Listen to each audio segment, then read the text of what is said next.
Le bicarbonate, là, son plus gros avantage, selon moi, c'est pour moi, puis pour mes consommateurs, mes acheteurs de fruits, c'est pour la santé. Le risque pour la santé est beaucoup, beaucoup, beaucoup moindre.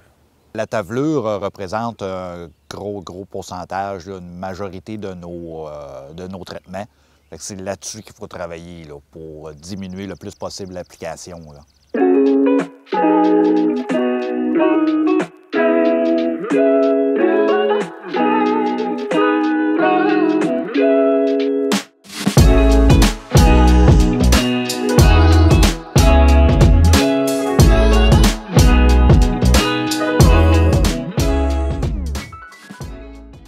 La tavelure, c'est la principale maladie fongique qu'on a en pomiculture. Elle va s'attaquer autant au feuillage qu'aux pommettes. Le gros de la gestion de la tavelure va se faire au printemps environ jusqu'à la Saint-Jean-Baptiste, qu'est-ce qu'on parle des infections primaires.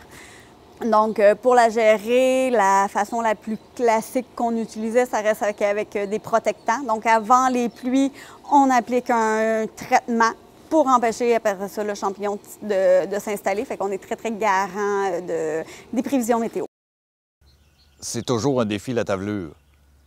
C'est de la contrôler, c'est oui, de l'éliminer, mais aussi de la contrôler, c'est apprendre à la connaître, là. Je me lève plusieurs fois la nuit, je peux passer presque des nuits complètes, là, aller jusqu'à 3 heures du matin à surveiller les modèles, à regarder s'il pleut, à quelle heure il va commencer à pleuvoir. Là, la problématique qu'on commence à rencontrer avec nos protectants qu'on utilisait, qui étaient les classiques, là, Polyram, Captan, Manzat, c'est qu'il y en a qui vont disparaître, comme le Polyram, c'est la dernière année qu'on pouvait l'utiliser.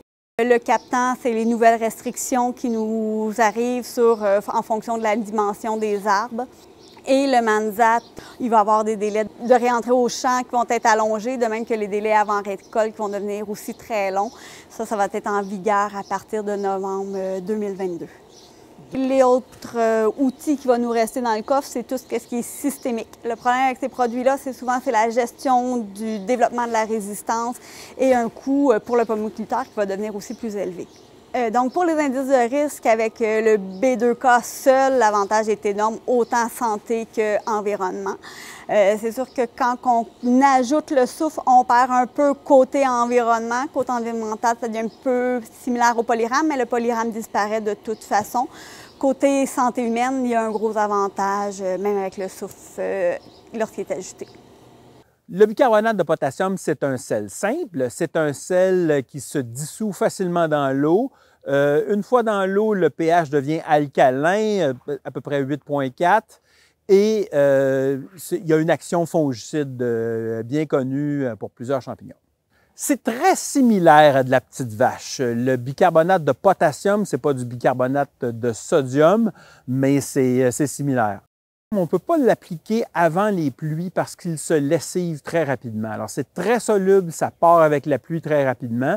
Alors, le moment le plus approprié pour l'appliquer, c'est une fois que les spores sont éjectés, sont déjà à la surface des feuilles. Là, on l'applique. Il n'a pas besoin de rester en contact avec le feuillage très longtemps. Il va tuer les spores en place. Puis, même s'il est lessivé, bien, son travail est déjà fait. Pour le bicarbonate de potassium, on a deux types de formulation. Soit le générique, qui est un bicarbonate pur à 100 % ou sinon, il va y avoir le Millstop, qui est un bicarbonate à 85 %. Pour le bicarbonate générique, on va utiliser 4 kg par hectare. Et il est possible d'ajouter aussi le soufre à 4 kg par hectare. Ça va nous donner plus de latitude un peu avec le produit pour si les conditions ne sont pas toujours parfaites, l'humidité du feuillage ou des choses comme ça. Donc, le soufre va devenir un bon complément pour aider un peu à renforcer le B2K. Pour l'autre produit qui est disponible, le Millstop, qui est un produit formulé, celui-là, étant donné qu'il est concentré à 85 %, l'étiquette est recommandée à 5,6 kg par hectare, ce qui correspond à peu près à 4,8 kg de B2K. Le Millstop, dans sa formulation, il y a déjà un adjuvant d'inclus à l'intérieur. Le bicarbonate, c'est pas un produit qu'il faut s'amuser à jouer avec les doses sur l'étiquette. Pour le B2K générique est déjà homologué avec pas mal la plus faible dose efficace. Il y a déjà des tests qui ont été faits avec l'IRDA. En bas de 4 kg, on commence à perdre l'efficacité. Le B2K, l'avantage qu'il y a, on peut l'utiliser avec environ à peu près n'importe quel volume de bouillie, de volume d'eau à l'hectare, mais il n'y a aucun problème avec des bas volumes. L'utilisation des modèles prévisionnels pour la gestion du B2K va nous aider beaucoup à bien positionner les traitements, bien connaître la fin des éjections primaires. Donc, l'utilisation d'un modèle va être très facilitant au lieu de calculer soi-même les degrés et tous les autres risques que le modèle va prendre en compte. Que pour un producteur sans modèle, même pour un conseiller, ça devient un peu difficile à gérer. La tavelure, bon, j'ai quand même tout le temps eu une certaine facilité à la comprendre. Oui, ça prend l'humidité, ça prend la chaleur, il y a certaines heures de mouillure que ça prend. Alors, on a 3 facteurs à jouer avec ça. Et à venir à date, en plus de 20 ans, je me suis rarement planté avec ça, là. Ça va très bien. La tavelure, son développement, je le comprends. Le bicarbonate, c'est plus nouveau, seulement 4 ans. Mais avec le modèle RIM Pro, c'est un graphique. Moi, je suis très visuel.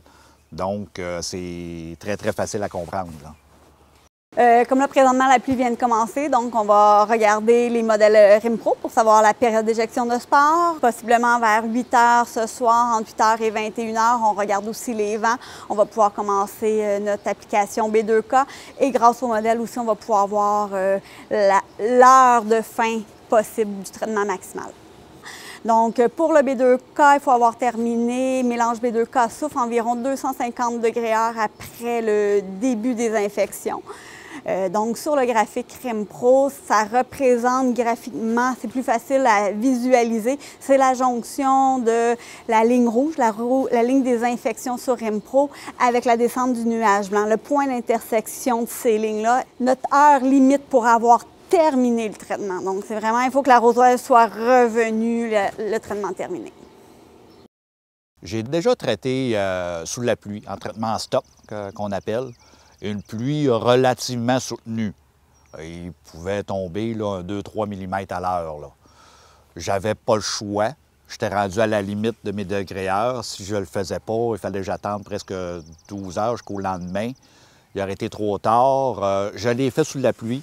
Donc, ça a arrêté l'infection à cette heure-là précise. Bon, bien, je suis dans telle section du verger à telle heure. J'ai remis mon meter à 0.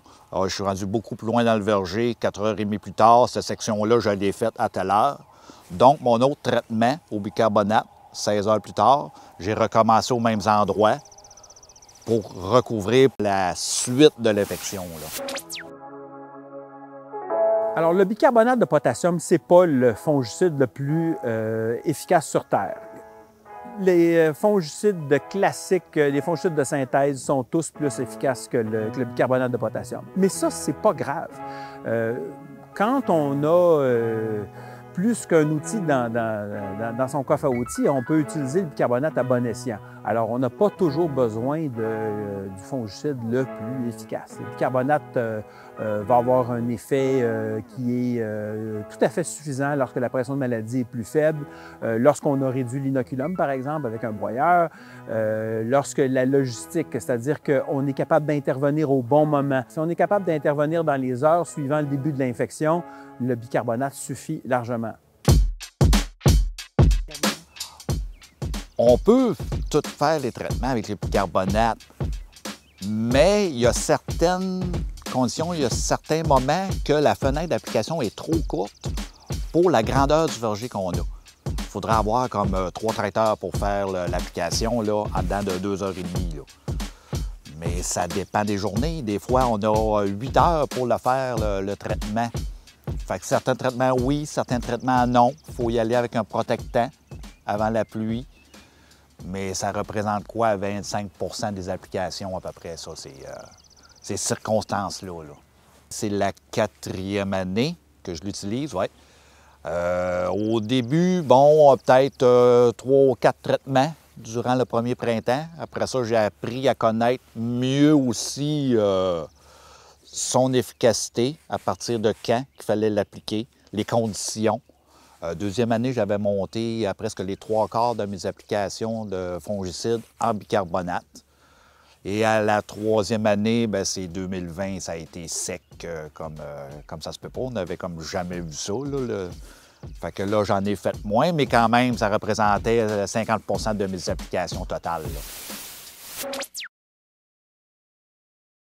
Le bicarbonate ne coûte pas vraiment cher.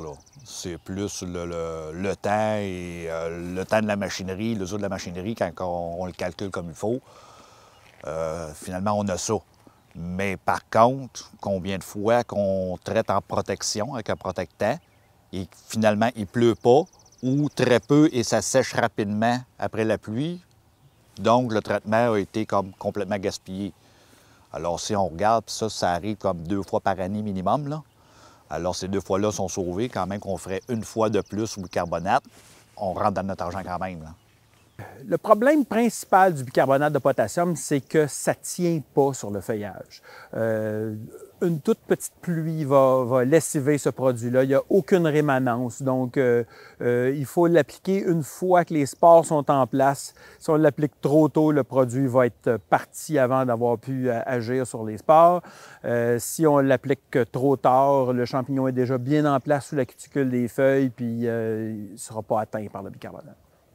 Dans les vergers à problème, là, des vergers où année après année, il y a de la tavelure, on ne recommande pas de s'aventurer avec du bicarbonate de potassium.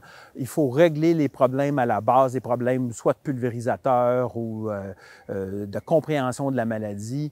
Ça prend des gens un peu aguerris pour s'aventurer avec le bicarbonate, c'est vrai. Mais c'est tout à fait possible. Il y a plein de producteurs qui actuellement adoptent ce produit-là et ils sont contents parce que les infections moins graves, ils peuvent intervenir avec ça, ils connaissent la fenêtre et puis sont très satisfaits du résultat. Mon conseil à un producteur qui voudrait commencer avec le bicarbonate, surveillez le modèle Rimpro, choisir quelque chose de facile. Les infections qui sont longues dans le temps, entre le début de la pluie et le début de l'infection. On a 7-8 heures pour le faire. On peut surveiller nos degrés heures. Puis ça fait une plage assez large. C'est plus sécurisant que quand il faut qu'on parte. Je ne sais pas, l'infection commence à 7 heures le matin ou que ce soit à 9 heures le matin, mais à midi, il faut que ça soit terminé. C'est un peu stressant, là. L'utilisation de BE2K, dans le fond, ça va être autant pour le producteur, sa santé, les gens qui vont retourner au champ, les dépisteurs, ça va être pour les employés, pour les consommateurs. Donc, à chaque fois qu'on peut sauver un traitement avec un indice de risque plus élevé, bien, c'est un plus. T'sais, autrefois, je me rappelle, même l'année passée, ça m'est arrivé d'avoir une draft de captant, d'avoir le parfum du captant là, qui m'a rentré dans le nez. Je n'avais pas mis mon masque. En faisant ma pesée, plus jamais. Le bicarbonate, aucune odeur désagréable. Incolore, inodore. Et voilà.